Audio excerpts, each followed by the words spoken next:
ગ્રાહક સાથી 22 March 2025 volume 5 number 37 સંપત્તિઓ માટે નોમિનેશન કરવાનું મહત્વ. નોમિનેશન વિશે જાણવા જેવી મહત્વપૂર્ણ બાબતો. કોઈપણ વ્યક્તિના અવસાન બાદ પરિવારના સભ્યો કે વારસદારોને સંપત્તિનું સરળતાપૂર્વક હસ્તાંતરણ થાય એવી વ્યવસ્થા કરવી એ ભવિષ્ય માટે આયોજનનો મહત્વપૂર્ણ ભાગ છે.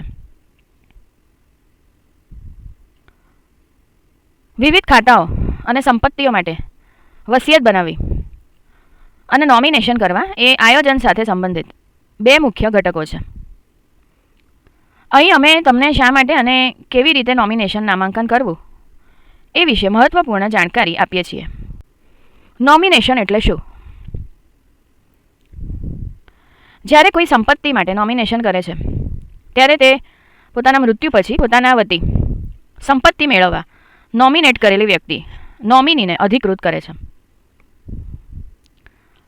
નોમિનેશનની પ્રક્રિયા કોઈપણ સંપત્તિના માલિકના અવસાન પછી શરૂ થાય છે.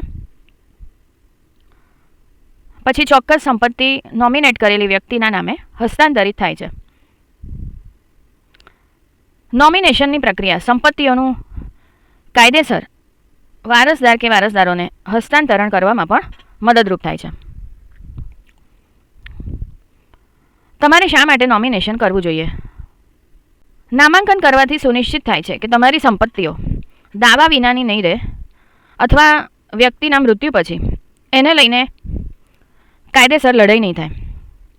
એટલે આ સુનિશ્ચિત કરશે કે સંપત્તિઓ બેન્કો, વીમા કંપનીઓ વગેરેમાં રહેશે નહીં, પરંતુ તમને જેની પર ભરોસો હોય એમને મળી શકે છે અને જે કાયદેસર વારસદારોને સંપત્તિ મેળવવામાં મદદ કરી શકે છે.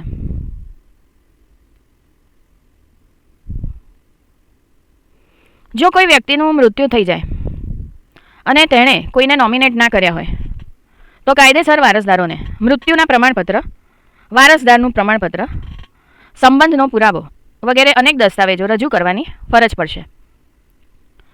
તેમાં ઘણો સમય લાગે છે અને આ પ્રક્રિયા જટિલ પણ છે. ઉપરાંત દરેક કાયદેસર સંસ્થા, બેન્કો, વીમા કંપનીઓ વગેરેમાં આ પ્રક્રિયાનું પુનરાવર્તન કરવું પડશે. જો નામાંકન કર્યું હોય અને નોમિની હાજર હોય તો આ પ્રકારની મુશ્કેલીઓ ટળી જાય છે. જ્યારે કોઈ વ્યક્તિ નોમિની હોય તેમજ કાયદેસર વારસદાર હોય તથા જો અન્ય કોઈ કાયદેસર વારસદારો ના હોય તો તે સંપત્તિની માલિક બની જશે. જ્યાં સ્થિતિ અલગ હોય છે ત્યાં વ્યક્તિએ જ્યાં મંજૂરી હોય ત્યાં નામાંકન, નોમિનેશન કરવું જોઈએ. ઉપરાંત સ્પષ્ટ વસિયતનામું બનાવવું જોઈએ જેથી મૃત્યુ પછી કાનૂની લડાઈ ટળી જાય. નોમિનેટ કરેલી વ્યક્તિ નોમિનીની ભૂમિકા. સામાન્ય કાયદા મુજબ કોઈ નોમિની સંપત્તિનો માલિક નથી, પરંતુ ટ્રસ્ટી છે જે સંપત્તિના મૂળ માલિકના અવસાન પછી એના કાયદેસર વારસદારોને નાણાં કે સંપત્તિનું હસ્તાંતરણ કરવા કાયદેસર રીતે બાધ્ય છે. એટલે કોઈ નામાંકન થયેલી વ્યક્તિ નોમિની સંપત્તિનો સંભાળ રાખનાર માત્ર છે અને ટ્રસ્ટી તરીકે નાણાં કે સંપત્તિ ધરાવશે. તે કાયદેસર વારસદારો પ્રત્યે જવાબદાર છે અને એમને સંપત્તિઓની વહેંચણી કરશે. નોમિની સરળતાપૂર્વક વિવિધ કંપનીઓ પાસેથી સંપત્તિઓનું હસ્તાંતરણ કરી શકે છે અને કાયદેસર વારસદારોના ટ્રસ્ટીની ભૂમિકા પણ અદા કરી શકે છે. નોમિનેશન વિરુદ્ધ વારસદાર. વારસાના કિસ્સામાં ધર્મ આધારિત ચોક્કસ કાયદાઓ અસ્તિત્વમાં છે અને મૃતકના વસિયતનામા અંતર્ગત સંપત્તિઓનું હસ્તાંતરણ થાય છે. જો કે નોમિનેશન પર કોઈ સામાન્ય કાયદા નથી, એટલે નોમિનેશનના વિષયનું સંચાલન કરતા કાયદાઓ મુજબ નોમિનીના અધિકારો નિર્ધારિત થાય છે.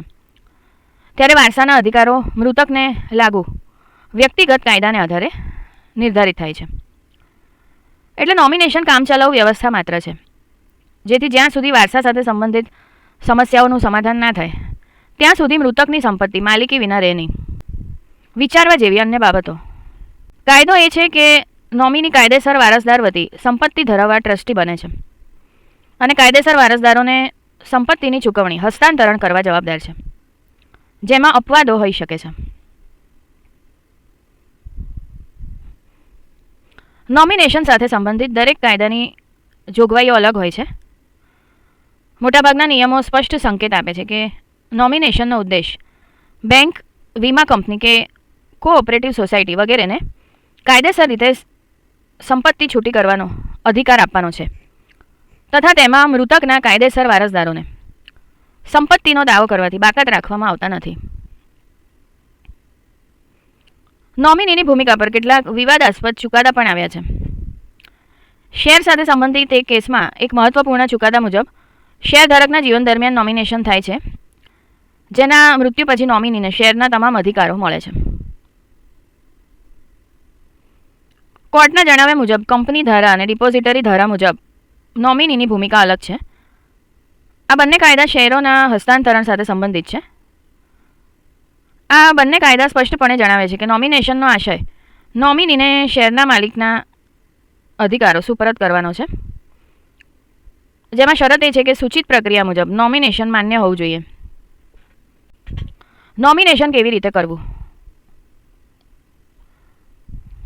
નોમિનેશનની સરળ સ્ટેમ્પ વિનાના ફોર્મ મારફતે સંપત્તિઓ ધરાવતી સંસ્થા એટલે કે બેન્કો, વીમા company, share mutual fund trading અને demat holding company, cooperating housing society વગેરેમાં નોંધણી કરવી જરૂરી છે. આ ફોર્મ પર 2 સ્વતંત્ર સાક્ષીઓ સાથે સંપત્તિઓના માલિકોની હાજરી સહી જરૂરી છે. તમારે નોમિનીનું પૂરું નામ, સરનામું, વય અને નોમિની સાથે તમારા સંબંધનો ઉલ્લેખ કરવો પડશે. સંસ્થા પાસેથી પ્રાપ્ત નોંધણી માટેની રસીદ તમારે કાળજીપૂર્વક જાળવવી પડશે. નોમિનેશન જોઈન્ટ એકાઉન્ટમાં પણ કરી શકાય છે. નોમિનેશન કરનાર વ્યક્તિઓ એના જીવન દરમિયાન નોમિનેશનમાં સુધારો, ફેરફાર કે રદ કરાવી શકે છે. દરેક એકાઉન્ટ, સંપત્તિ, fix deposit, safe deposit locker વગેરે માટે અલગ નોમિનેશન કરવું પડશે. નોમિનેશન સમયે નોમિની સગીર વયની વ્યક્તિ હોય તો થાપણદાર કે સંપત્તિઓના માલિકને અન્ય વ્યક્તિની નિમણૂક કરવી પડશે. જે થાપણદારોના મૃત્યુના સંજોગોમાં સગીર વયની નોમિની તરફથી સંપત્તિ કે ડિપોઝિટની રકમ વગેરે મેળવવા પુખ્ત વયની છે. સગીર વયની વ્યક્તિને નામે ડિપોઝિટ કરવાના કિસ્સામાં સગીર વયની વ્યક્તિ તરફથી કામ કરવા કાયદેસર જવાબદાર વ્યક્તિ દ્વારા નામાંકન થશે. સંપત્તિ ધરાવતી સંસ્થા સાથે સંબંધિત નિયમો કે કાયદાને આધારે એક કે વધારે નોમિનીની નિમણૂક થઈ શકે છે. જીવન વીમા પોલિસી. તમારે એક કે વધારે વ્યક્તિને નોમિનેટ કરવાના હોય છે, જેને પોલિસીની મુદ્દત દરમિયાન તમારા મૃત્યુના કિસ્સામાં લાભ મળશે. નોમિની જીવનસાથી, બાળકો, માતા પિતાઓ, દૂરનો સંબંધી કે મિત્ર પણ હોઈ શકે છે. એકથી વધારે નોમિનીની એમના હિસ્સા સાથે નોંધણી થઈ શકશે. બેંક ખાતાઓ. દરેક એકાઉન્ટ માટે ફક્ત એક નોમિનીની છૂટ છે. એક જ બેંકમાં વિવિધ એકાઉન્ટ, ફિક્સ ડિપોઝિટ, બચત વગેરે માટે વિવિધ નોમિનીની છૂટ છે. જોકે સામાન્ય સંમતિ સાથે જોઈન્ટ એકાઉન્ટ અને લોકર ખાતાના કિસ્સામાં મહત્તમ 2 વ્યક્તિઓનું નોમિનેશન કરવાની છૂટ છે. શેર. ડિપોઝિટરી પાર્ટિસિપન્ટ સ્તરે નોમિનેશન કરાવવાની જરૂર પડશે. મ્યુચ્યુઅલ ફંડ રોકાણો. મહત્તમ 3 વ્યક્તિઓનું નોમિનેશન થઈ શકશે. ફંડ હાઉસ દ્વારા ફોલિયો સ્તરે નોમિનેશન થાય છે. એક જ ફોલિયો અંતર્ગત તમામ રોકાણો સમાન નોમિનેશન ધરાઈ શકશે. Public provident fund.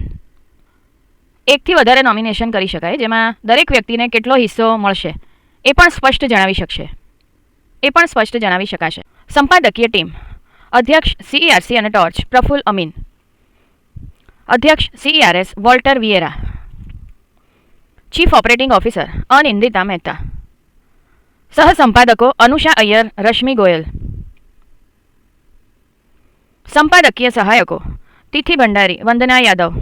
સરનામું: consumer education and research centre, ગ્રાહક સુવિધા કેન્દ્ર, 802 Sakar 2, Ellis Bridge, Ahmedabad 380006. Phone number 079-3533-7262. Email address complaints@cercindia.org. Helpline number 1800-233-0332. ધ્વનિ મુદ્રણ Shanta Mehta digital talking book library, Andhjan Mandal, Vastrapur, Ahmedabad 380015. વાંચન સ્વર આનલ દવે.